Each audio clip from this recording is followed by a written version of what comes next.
Welcome to the weekly edition, my weekly video diary. This is the third edition for the month of September 2025.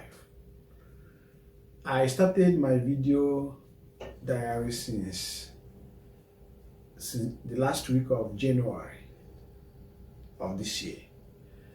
And this is a forum where I discuss topical issues, captivating ideas, developing stories, breaking news, personal experiences, and any other thing that is of interest within the week. And I have been consistent since I started. I have not missed any edition except when I am indisposed, either because of ill health, or I traveled out of town, or because of busy schedule.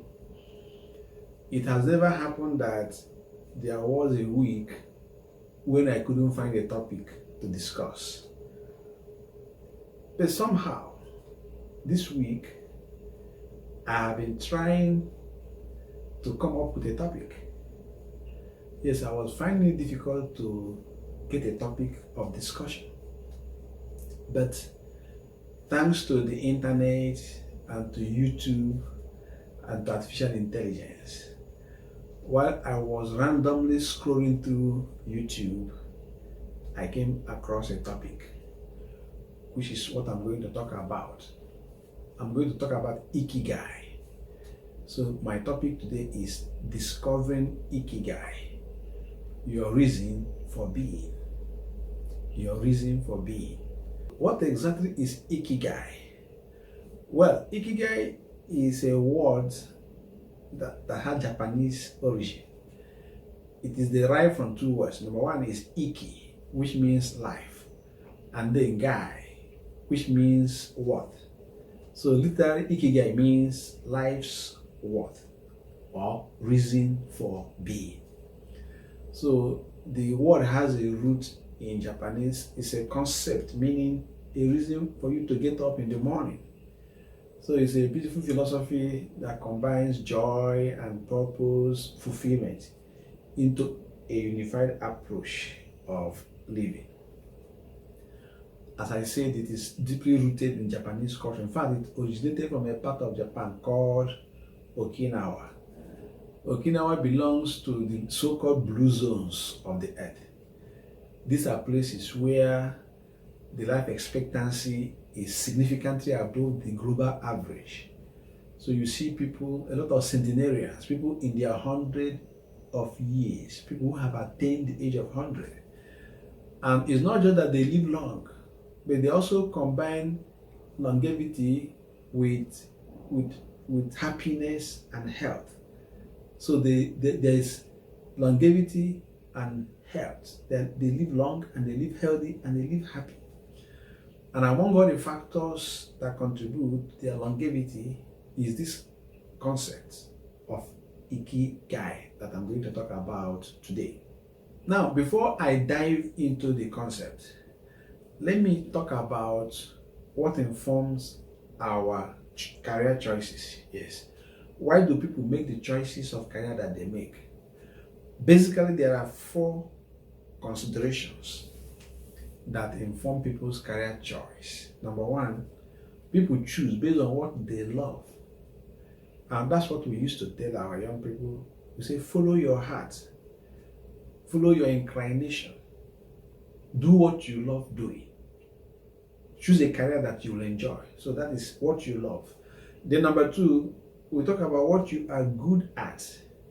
That is, look at your strengths, look at your talent, look at your gifts, consider your abilities, what you are good at, what you can do with ease. So it informs people's career choice. Then also we talk about what is lucrative. Yes, in the world today, we don't ignore it. We talk about choosing a career that is lucrative so that you'll be able to make a meaningful living out of it.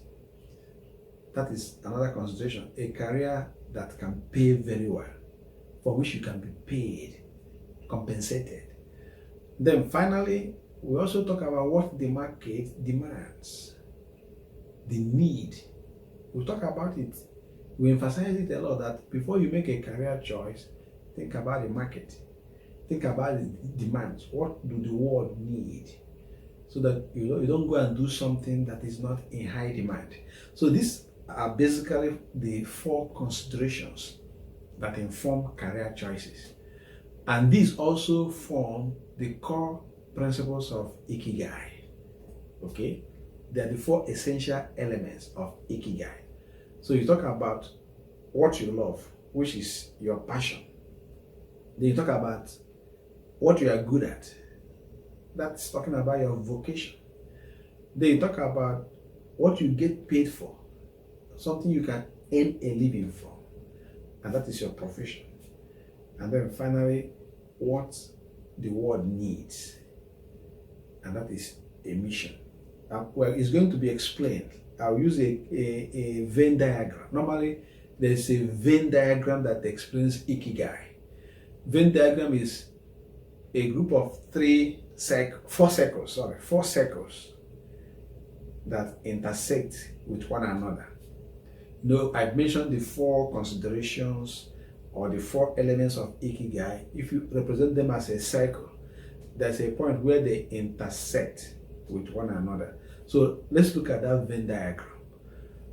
The first the circle is what you love. What you love.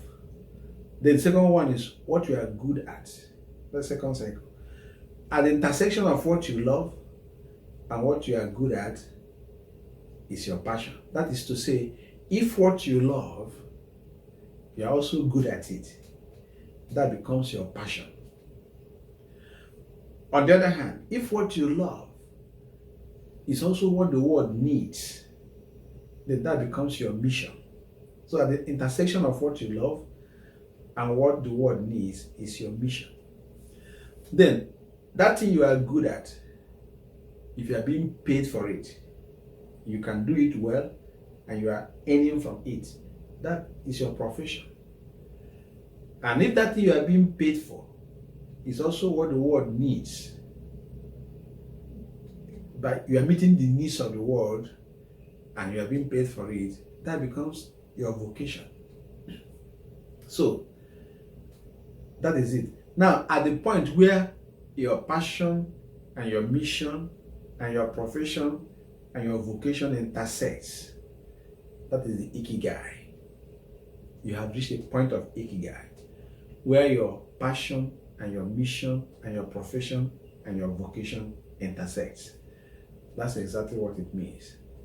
So, why does it matter? Why is it something that is worth discussing?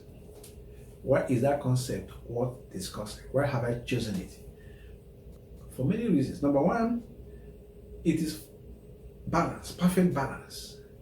Life becomes balanced when you achieve Ikigai. Because if you neglect any component, you will not be fulfilled. That's what leads to dissatisfaction. You have heard about people who they may be earning very well in their profession, and yet they are not happy. They are not satisfied. They are not fulfilled. Why? Because there is no balance. There is no intersection. They may have a lucrative profession, but there is no sense of fulfillment about, passion. Their passion may not be there, or vocation. They are not yet sure that they are meeting a need.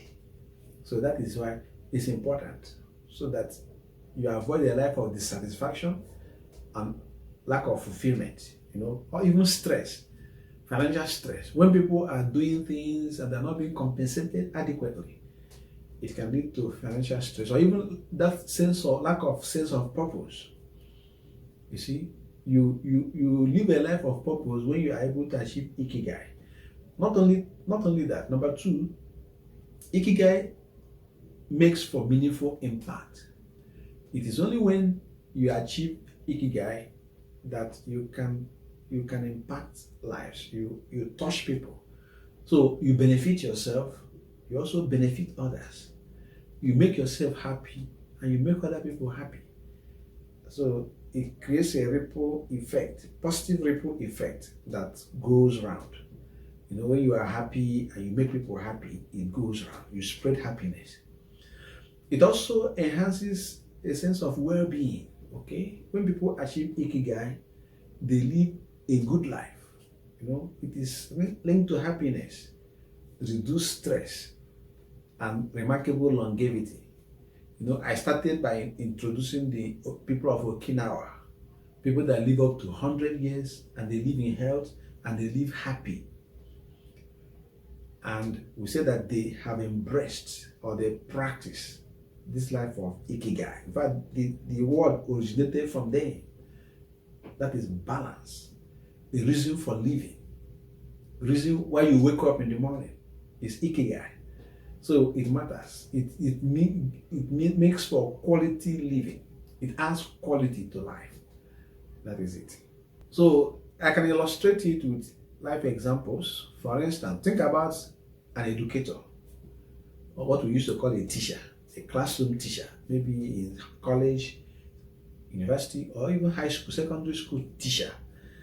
If it happened that that teacher or that educator loves to share knowledge, so sharing knowledge is something he loves and enjoys, and then he's good at it. He has communication skills. He has mentoring skill. He can mentor people. Okay, then people need it.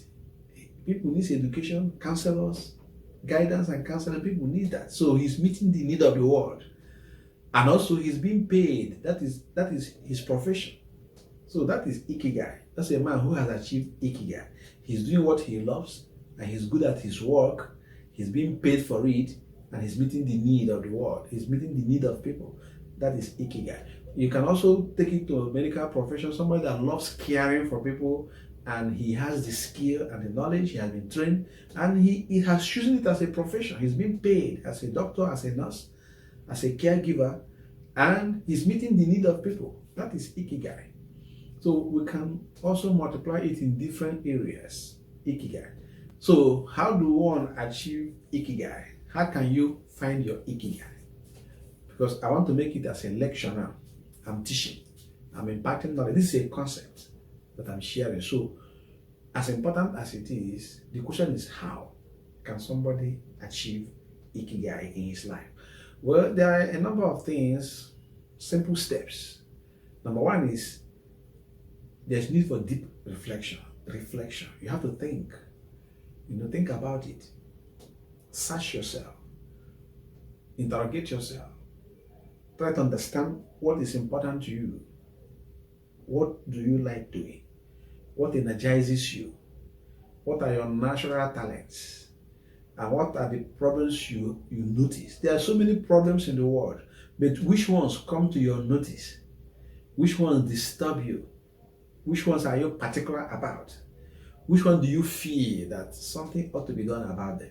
These are the things you need to do, and that you can create your value by that deep reflection. Then number two, you do active experimentation. You start trying activities that combine multiple elements. You do different things. Some things you volunteer, even though you're not going to earn money from them, you volunteer in the areas where you care about. Those problems and needs that you identify, okay, provide solution. Take on projects using your skills, even explore new interests. That's how you find your Ikigai. Other areas of life that you have not even delved into before, get into them. Then number three, you seek meaningful intersections. So while you are doing all those things, see how you make that intersection we talk about in the Venn diagram. How what you love, you become good at it, and you get paid for it, if possible, and you meet a need. Look for it. Look for opportunity to achieve that. Whether 2 or 3 elements where they can overlap. You don't need to wait for the perfect 4-way intersection. You don't need to wait for that. Even if it's 2 that intersect, pursue it. If it's 3, pursue it. It can be incredibly fulfilling when you find meaningful intersections. Then number 4, embrace balance over perfection. Balance. So you have to focus on creating a life where all four elements are represented, even if not in one single activity. Okay, there may be multiple activities that you can bring in to represent the four elements. There must be an element of you doing what you love, what you are passionate about. There must be an element of mastery, skillful, that you are good at that thing. Let there be something you are good at. You have perfected. You are a master. Then see how you can earn from your skills. How your skills can bring earning. How you can even make a living from that. And then, of course, you are meeting the needs. You are solving a problem. You are touching lives. It may not be one activity, it may be one or two, maybe two or three, but see how you can achieve the four, that balance in your life. There's always something you are good at, something you love doing, something you are earning a living from, and something that is meeting a need. That is how you find your Ikigai. We come to Ikigai in life transitions. That is where it matters. Ikigai becomes especially powerful during major life changes. Now, if somebody is thinking about career transition, moving from one career to another, or when somebody reaches a peak of his career, in the present career you have peaked. There's not much progress you can make. So that's when you start thinking of Ikigai. Or when retirement looms, is beckoning, and you are planning for retirement, you have to think of Ikigai. Or during periods of personal growth and rediscovery, when you are trying to rediscover yourself, when you start asking the question of who am I, Ikigai should be one of the primary core considerations when you are searching for a life of meaning. Then also issue of hybrid retirement. When we talk about retirement, we always talk about end of a career, end of your job. Yes, but we can make retirement to be more meaningful, hybrid. That is to say, you find fulfillment by combining your professional experience with meaningful volunteer work. That is to say, when you retire from your career or your profession, you still pursue a passion. Using the experience you have gained from your profession and invest it in a profession, in a volunteer, at volunteer level, in volunteerism, in something you are passionate about. So consulting or something you are passionate about, so that you maintain purpose and flexibility. Yes. So, journey to Ikigai starts now. As I said before, self-discovery. Your Ikigai is uniquely yours. Okay? Each person's Ikigai is unique to that individual. Mine may not be yours, and yours may not be mine. So each person have to discover his Ikigai, his perfect balance. So you have to take time to understand what truly matters to you and where your authentic interest lies. You have to find out. It's a personal inquiry. And then you have to create a meaningful balance. You have to find joy in what you do. As much as possible, do what you enjoy, or enjoy what you do. You have to contribute positively to the world. Whatever you are doing, you must make an impact. You must meet a need. You must solve a problem of the world. You have to utilize your talents, your abilities, your skills, your strengths to sustain yourself financially. That's another thing. You must come to the point where your gifts and your ability and your skills are making way for you. The Bible even said it, that a man's gift makes way for him. So whatever skill or competence or ability you have developed, either is innate, inborn, or you have developed it over time, make it to end. Make it to sustain you. Make yourself so valuable that people pay for what you have. That's what we are saying. And now, of course, remember that Ikigai is a journey. It's not a destination, it's a journey. Okay? And it's an evolving path. Your reason for being will grow and change as you grow throughout life. Now, let me make a personal application of Ikigai. Okay? I gave example of a school teacher. Let me now use myself as a case in point. Now, Ikigai may sound as a new idea or a new terminology. Yes, it's a new terminology. I just discovered it yesterday. I heard about it. But the concept is not new at all. I have actually delved into it before without knowing the name. Sometimes last year, around July last year, I made a video talking about resolving the career dilemma. Even before then, I've talked about my life, past, present, and future. I've looked at myself. That time I used the terminology of a hobby, which is something you love and enjoy, and it may not bring you fame or fortune, but you just love it. Then I talk about a job, which is what you do to earn a living. Then a career, which is what you are good at, what you have trained for, what you are known for. And then a vocation, which is your passion. That is Ikigai. I didn't know the name. These are the 4 elements of Ikigai. Even though I didn't know the name by that time. So I talked about it, and I recognize that what I'm doing as my profession, the career, medical career, is not necessarily my passion. It's not necessarily what I'm passionate about. Yes, I'm doing it, and I would say I'm good at it, and I'm earning my daily bread from it, but it may not be my passion. I say I was trained as a scientist, but now I am developing interest in the creative arts, into content creation, video editing, directing movies, and things like that. That's where my interest is. And I'm saying that I'm looking for a time when my passion becomes my mission. Yes, or my passion becomes my profession. Yes, I'm always still talking about achieving Ikigai. That even at retirement, I want to do something I love, and I'm good at it, and I earn from it. I make a living from it. That is achieving Ikigai. So already it's a project.